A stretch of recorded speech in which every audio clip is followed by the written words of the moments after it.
जेन ज़ी एक बहुत ज़्यादा सैड और डिप्रेस्ड जनरेशन है और मैं भी जेन ज़ी का पार्ट हूँ। मैंने इस बारे में काफ़ी ज़्यादा सोचा कि क्यों बंदे आजकल इतने ज़्यादा सैड हैं, इतने ज़्यादा फक्ड अप हैं। कोई पर्पस नहीं है बंदों का, कोई लाइफ में कुछ करने की चाह ही नहीं है, मोटिवेशन ही नहीं है। और इवन की मोटिवेशन आ भी जाए तो एक दिन के लिए आती है, 2 दिन के लिए आती है, तीसरे दिन वो मोटिवेशन गायब हो जाती है। क्योंकि मोटिवेशन से काम नहीं चलता, काम चलता है डिसिप्लिन से।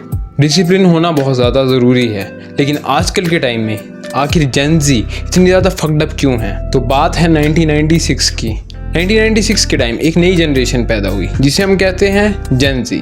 जेन ज़ी आजकल के जो 18 से लेकर 25 साल तक के उम्र के बंदे हैं। और आखिर ये जनरेशन इतनी ज़्यादा डायरेक्शनलेस क्यों है, होपलेस क्यों है और इतनी ज़्यादा डिप्रेस क्यों है? इसकी सबसे बड़ी वजह यह है कि जब जेन ज़ी पैदा हुई थी 1996 से लेकर अर्ली 2000s तक, तो एकदम से टेक्नोलॉजी का बूम आया था। पहले टेक्नोलॉजी थोड़ी कम होती थी, क्योंकि मैंने अपने टाइम भी देखा है, मैं भी जेन ज़ी का हिस्सा हूँ। पहले मैं क्रिकेट वगैरह खेलता था, फुटबॉल वगैरह खेलता था। धीरे धीरे फिर एकदम से फ़ोन्स आए, मुझे भी एडिक्शन हुआ, फिर मैं फ़ोन्स में घुसने लग पड़ा। एकदम से टेक्नोलॉजी बढ़ी, पर चलो वो अलग बात थी। फ़ोन में भी गेम खेलते थे, गाने वगैरह सुनते थे, मूवीज़ देखते थे। उसके बाद क्या हुआ, एकदम से सोशल मीडिया का बूम आया और आजकल तुम देख सकते हो एकदम से ही इंस्टाग्राम किसी बंदे के हाथ में आया। और इंस्टाग्राम एक ऐसा ऐप है जिसे प्रोग्राम ही इस तरीके से किया गया है कि तुम उसमें घुसे रहो, पड़े रहो। और वो बात भी नहीं है, इंस्टाग्राम में चलो तुम फोटोज देखते थे, वीडियोस देखते थे, लेकिन आजकल ऐसा कंटेंट आ गया है। टिकटॉक के बाद 2017-18 में टिकटॉक आया था और टिकटॉक के टाइम 1-1 मिनट के वीडियोस वाला कंटेंट आने लग पड़ा, 30-30 सेकंड के वीडियोस वाला कंटेंट आने लग पड़ा, जिसे बस बंदे क्या करते हैं, एक सोफे में बैठ जाते हैं या अपने बेड पे लेटते हैं और बस उसको स्क्रॉल करते रहते हैं। एक पल में तुम खुश हो रहे हो, एक पल में तुम दुखी हो रहे हो, एक पल में तुम सैड हो रहे हो। तुम खुद सोचो, दिमाग में कितनी ज़्यादा चीज़ें एकदम से चल रही हैं। तुम अगर किसी दिन फ़ोन भी चलाते होंगे ना, पूरा दिन अगर तुम फ़ोन चला के देख लो, तुम्हें कुछ याद नहीं रहेगा कि तुमने आखिर देखा क्या है, तुमने कितना टाइम जो है वेस्ट कर दिया है। तुमने फ़ोन चलाया है, स्क्रॉलिंग की है 8 घंटे 10 घंटे, वो टाइम वापस नहीं आने वाला। इस वजह से जो है जेन ज़ी फक्ड अप है। एकदम से जो है जो खेलने और कूदने वाले बच्चे, उनके पास जो है उनके हाथ में एक छोटा सा डिवाइस आता है जिसमें बहुत ज़्यादा टेक्नोलॉजीज़ हैं, बहुत काम की चीज़ें भी हैं। अगर कोई अपना दिमाग दौड़ाए, कोई मेहनत करना चाहे, कोई अच्छा स्किल सीखना चाहे, तो उसके लिए भी काम ये चीज़ आती है। तुम अभी इस वीडियो को यूट्यूब पे देख रहे हो, यूट्यूब से कितने ज़्यादा स्टार्स निकले हैं।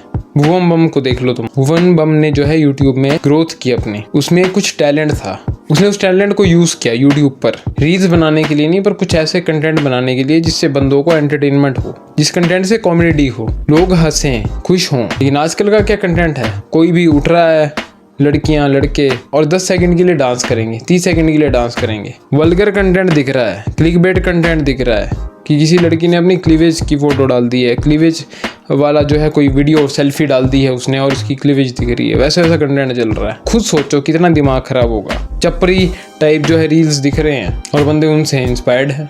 ये जो फ़ोन है ये बहुत ज़्यादा बड़ी प्रॉब्लम है जेन ज़ी के लिए, क्योंकि मैं अपना खुद का एक्सपीरियंस बताता हूँ। मैंने डिसाइड किया था कि मैं रोज़ का एक वीडियो डालूंगा, क्योंकि मैंने डिसाइड किया और मैं एक्सेप्ट करता हूँ इस चीज़ को। मैं उन यूट्यूबर्स की तरह नहीं हूँ कि जो अपनी शॉर्ट कमेंट्स को छुपाने के लिए मेंशन नहीं करते चीज़ों को। मैं उन यूट्यूबर्स में हूँ जो पूरा बताता है, ट्रांसपेरेंसी से बताता है कि मेरे अंदर भी कुछ डीमंस हैं जिन्हें मैं अभी तक ओवरकम नहीं कर पाया हूँ और जिन्हें मैं धीरे धीरे ओवरकम कर रहा हूँ। मैंने भी डिसाइड किया था कि मैं ये रोज़ का एक वीडियो डालूंगा, 31 दिसंबर तक डालूंगा, लेकिन मैंने बीच में एकदम से यूट्यूब में वीडियो डालना छोड़ दिया। कुछ हेल्थ इश्यूज़ भी थे मेरे, मैं बीमार हो गया था, मुझे साइनस हो गया था।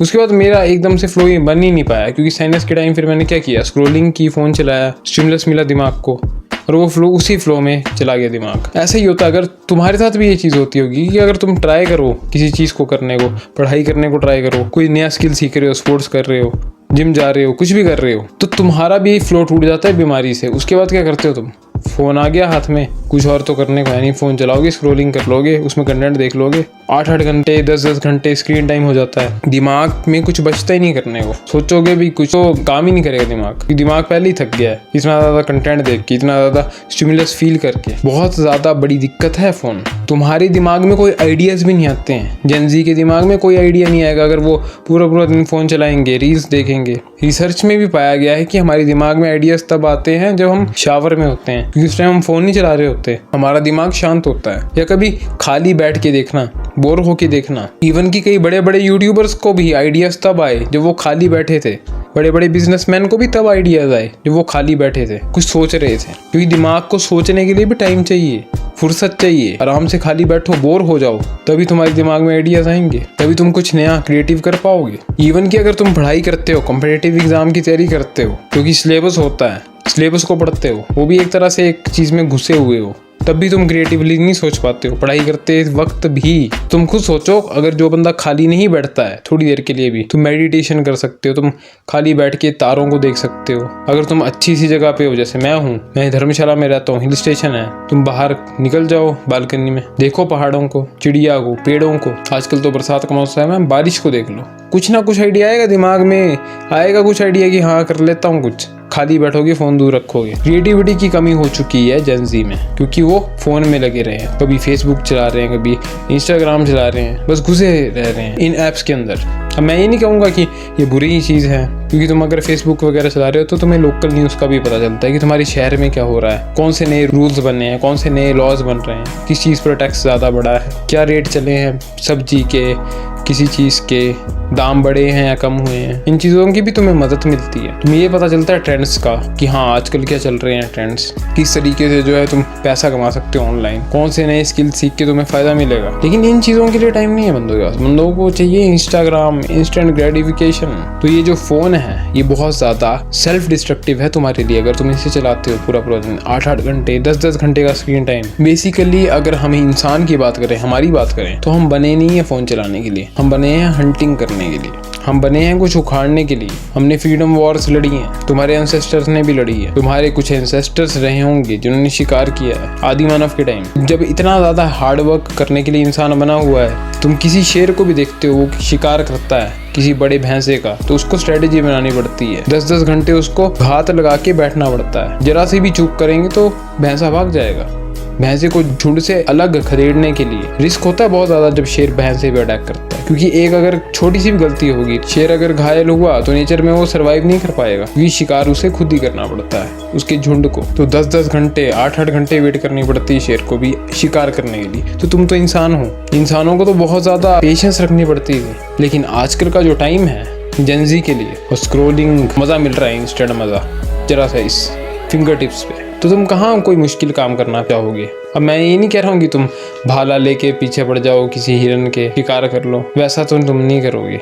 ये टाइम बदल गया, चेंज हो गया है। लेकिन तुमसे ये काम भी नहीं होगा कि अगर मैं तुम्हें बोलूँ 30 दिन के लिए लगातार 5 मिनट का एक वीडियो बनाओ रोज का यूट्यूब पे और डालो, अपलोड करो, वो चीज़ भी तुमसे नहीं होगी। तुम ऐसे तो रोते रहोगे कि तुम्हारी कम्युनिकेशन स्किल अच्छे नहीं है, तुम कैमरे के सामने नहीं बोल पाते, तुम किसी से आंखों में आंखें डाल के नहीं बोल पाते, नहीं कर पाते तुम ये चीज़ें, क्योंकि तुम क्या कर रहे हो, स्क्रॉल कर रहे हो, फोन यूट्यूब वगैरह देख रहे हो, अच्छा कंटेंट भी देख रहे हो, मैं मानता हूँ अच्छा कंटेंट देख रहे हो, मोटिवेशनल कंटेंट देख रहे हो, मोटिवेशन भी आ रही है, बट वो तुम्हारा दिमाग बेवकूफ़ बन रहा है, उसको बेवकूफ़ बनाया जा रहा है कि हाँ मैंने मोटिवेशन वाला कंटेंट देख लिया तो मैं सक्सेसफुल हो जाऊंगा। तुम किसी बड़े बंदे को देखते हो कि ये सक्सेसफुल हो गया है, विराट कोहली सक्सेसफुल हो गया है, रोहित शर्मा सक्सेसफुल हो गया है, रणवीर सिंह सक्सेसफुल हो गया, रणवीर कपूर की नई मूवी हिट हो गई, तो तुम खुश होते रहते हो, वाह यार ये तो लेजेंड है, ये तो हमारा लेजेंड है। कोई यूट्यूबर जो है करोड़पति बन गया है, तुम उसके फॉलोअर हो, एल्विश के फैन हो, तुम उनको फॉलो करते रहोगे। अब मैं ये कहूंगा जो एल्विश के फैन हैं वो तो बहुत ज्यादा बेकार बंदे हैं इस दुनिया के, उनकी तो मैं बात नहीं करूंगा। तो इस तरीके से तुम्हारा दिमाग बेवकूफ बनता है, तुम दूसरे को देख के खुश होते हो कि हाँ यार ये तो उखाड़ गया, हम तो फैन बन गए इसके, कि इसने तो दुनिया में उखाड़ दिया सब कुछ, मैं तो इसका फैन हूँ। कोई दूसरा इन्फ्लुएंसर है उसके लिए तुम लड़ोगे कि नहीं ये मेरा वाला इन्फ्लुएंसर ज्यादा तगड़ा है, एल्विश ज्यादा तगड़ा है, लक्ष्य चौधरी तो ऐसे ही है, एल्विश जिंदाबाद है, लक्ष्य चौधरी बेकार है। इन्फ्लुएंसर्स का जो है कंपैरिजन करोगे, लड़ोगे आपस में कमेंट्स में, तुम्हें कुछ नहीं मिल रहा, वो उखाड़ लिए अपनी लाइफ में, वो कमा रहे हैं वैसे, तुम्हारी लड़ाई की वजह से उनको जो है और ज्यादा हाईलाइट मिल रही है कि हाँ इन दोनों का फ्यूड चल गया, पंगा चल गया, ट्रेंडिंग पे आ गए हो। तुम क्या कर रहे हो, आपस में लड़े जा रहे हो। तो ये जो फोन होता है जिसपे तुम ये वीडियो देख रहे हो, और मे भी हो सकता है तुमने ये वीडियो यहाँ तक भी ना देखा हो, तुम स्क्रोलिंग करने बैठ गए हो, तुम्हें कोई और वीडियो रिकमेंडेशन में आ गई हो, क्योंकि ये तो बोरिंग वीडियो है, मैं तो पका रहा हूँ तुम्हें। तो जेनजी के साथ यही प्रॉब्लम है, पेशेंस की कमी है, कंफर्ट जोन में पड़ गया है जेनजी, कुछ नहीं कर पा रहा, करना चाहता है। इवन कि मैं ये भी कह दूंगा कि तुम कुछ करना चाहते हो, तभी तुम इस वीडियो पे क्लिक किए हो, इस टाइटल पे तुमने क्लिक किया है क्योंकि तुम कुछ करना चाहते हो। तुम्हें पता है तुम ठीक नहीं कर रहे हो अपनी लाइफ के साथ, क्योंकि तुम्हारा जो प्रीफ्रंटल कॉर्टेक्स है, जो तुम्हारा ह्यूमन ब्रेन है, जो हम सबको ह्यूमन बनाता है, वो तुमसे कह रहा है कि हाँ तुम गलत कर रहे हो, मिसिंग है, कुछ गलत कर रहे हो, तुम अपने आप को इम्प्रूव करना है। वो सिग्नल तुम्हें वहीं से, जो तुम्हारा ह्यूमन ब्रेन है, उससे मिलता है। लेकिन तुम्हारा जो एमिगडाला है वो तुम पे हावी हो गया है, क्योंकि ये जो फोन है तुम्हारे एमिगडाला को स्ट्रांग बनाता है। एमिगडाला वो ब्रेन होता है जो तुम्हारा एनिमल ब्रेन होता है, जिसे हम लिजार्ड ब्रेन भी कहते हैं। अगर तुम्हें अपने प्रीफ्रंटल कॉर्टेक्स को स्ट्रांग बनाना है तो तुम्हें मुश्किल काम करने पड़ेंगे, कंफर्ट जोन से निकलना पड़ेगा। अगर तुम नहीं अच्छे से बोल पाते स्टेज पर, तो तुम्हें अगले दिन डिसाइड करना पड़ेगा कि नहीं कल मैं जाऊंगा। फॉर एग्जाम्पल, अगर तुम अपने स्कूल की असेंबली में जाते हो तो तुम्हें डिसाइड करना पड़ेगा मैडम से बात करूंगा, कल जाऊंगा स्टेज पे और कोई थॉट बोलूंगा, कोई न्यूज बोलूंगा। स्टार्टिंग में फटेगी, स्टार्टिंग में हालत खराब होगी, लेकिन यह है कि जब तुम उस चीज को हर हफ्ते करोगे, हर रोज करोगे, स्कूल में पार्टिसिपेशन करोगे, स्पीच के कॉम्पिटिशन्स में पार्टिसिपेट करोगे, तभी तुम्हारा कॉन्फिडेंस खुलेगा, तभी तुम्हारी कम्युनिकेशन स्किल जो है इंप्रूव होगी। मुश्किल काम को करो, कंफर्ट जोन से निकलना है, तभी ये चीज प्रीफ्रंटल कॉर्टेक्स जो है तुम्हारा स्ट्रांग होगा। एमिगडाला को वीक करना है तो क्या करोगे? फोन को फेंक दो। अब मैं नहीं कह रहा हूँ नाले में फेंक दो, फोन को साइड में रख दो, अनइंस्टॉल कर दो सोशल मीडिया को। 1 महीने का डिटॉक्स लेके देखो, लग जाएगा पता कितना ज्यादा फर्क पड़ेगा तुम्हारे दिमाग में। खाली बैठ के देखो थोड़ी देर के लिए, बहुत अच्छे अच्छे आइडियाज आएंगे दिमाग में। मत चलाओ फोन, खाली रखो दिमाग को, इसको खाली रखो, इसको दिमाग को घटिया कंटेंट से दूर रखो। घटिया कंटेंट जो तुम्हारे दिमाग में भर जाता है, उस वजह से तुम्हारे दिमाग में अच्छे आइडियाज नहीं आते। तो इसको खाली रखो, खाली बैठो, बोर हो जाओगे तो कुछ करने का मन करेगा। खाली एक जगह पे सिर्फ बैठना है, लेटना नहीं है, लेटोगे सो जाओगे। बैठ जाओ, एक सोफे पे बैठ जाओ, कुर्सी पे बैठ जाओ, आसमान को देखो, तारों को देखो। अगर तुम्हारे वहां पर पॉल्यूशन है, नहीं दिखते हैं आसमान वगैरह, तारे वगैरह, दीवार को देख लो, बोर हो जाओ। चंचल होता है मन, दिमाग भी चंचल होता है, शरीर भी चंचल होता है, नहीं बैठ सकते इतनी देर के लिए। आएंगे दिमाग में आइडिया, अच्छा यार ड्राइंग कर लेता हूँ, अच्छा यार मैं ऐसा करता हूँ, मैंने तो गिटार खरीद के रखा हुआ है पीछे पड़ा है मेरे, उस गिटार को मैंने 1 साल हो गया बजाया नहीं है, चल उसको ही मैं ट्राई करता हूँ सीखने का, बजाने का प्रैक्टिस करता हूँ। चल ऐसा करता हूँ, वॉक करने चल जाता हूँ बाहर, चल मैं रनिंग करने चल जाता हूँ, चल मैं किसी से बात कर लेता हूँ बाहर जाके। खुद दिमाग में चलेगा कि हाँ कुछ अच्छा काम करता हूँ, प्रोडक्टिव काम करता हूँ। कोई मेरी भी जो है सपने रहे होंगे, कोई ऐसी चीजें जो तुम्हें पसंद आएंगी वो आएंगी दिमाग में, और तुम करने की कोशिश करोगे, लोगे स्टेप।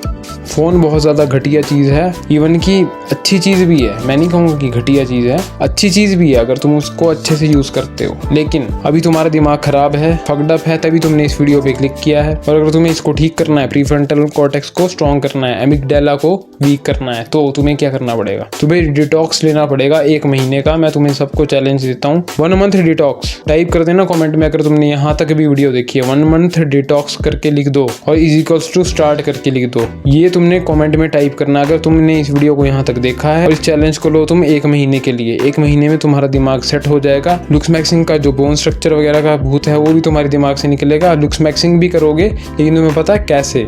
सही वे में लुक्स मैक्सिंग करोगे, अपनी सेहत का ध्यान रखोगे। बाकी अगर हम बात करें कि लुक्स का इस पे क्या इम्पैक्ट पड़ता है, तो अगर तुम फोन ही चलाते रहोगे, स्क्रॉल करते रहोगे, तो तुम्हारा मन करेगा फास्ट फूड खाने का। घटिया खाना तुम खाओगे, स्वीट्स वगैरह तुम खाओगे, जिससे तुम मोटे हो जाओगे। तुम्हारी एक्टिविटी होती नहीं क्योंकि तुम पूरा दिन फोन चलाते रहते हो, जिससे कि तुम्हें फास्ट फूड खाने का ही मन करेगा, कुछ चटपटा खाने का ही मन करेगा, क्योंकि और ज़्यादा डोपामिन चाहिए, है ना। तो तुम्हें अपनी मेंटल हेल्थ को ठीक रखना है, और वो तभी हो सकता है जब तुम फोन के एडिक्शन को छोड़ दोगे, जब तुम फोन के एडिक्शन को छोड़ दोगे, जब तुम इसको दूर रखोगे और खाली बैठोगे और कुछ प्रोडक्टिव करोगे। मेरा मैसेज यही था कि ये जो फोन है, इसकी वजह से जो है जेन ज़ी जनरेशन बहुत ज़्यादा डिप्रेस्ड है। मेरा खुद का एक्सपीरियंस है, फ़ोन से जो है कुछ भी नहीं हो पाता। फ़ोन अगर चलाओगे तो तुम्हारी जो है लाइफस्टाइल बहुत ज़्यादा फक्ड अप हो जाएगा, बहुत घटिया लाइफस्टाइल तुम्हारा बन जाएगा। आलसी हो जाओगे, लेजी हो जाओगे, सुबह जल्दी भी नहीं उठ पाओगे, लेट उठोगे, कोई ढंग से काम नहीं कर पाओगे, एक्सरसाइज नहीं करोगे, फास्ट फूड में डूब जाओगे, और आंखें तुम अलग से खराब करोगे ही करोगे।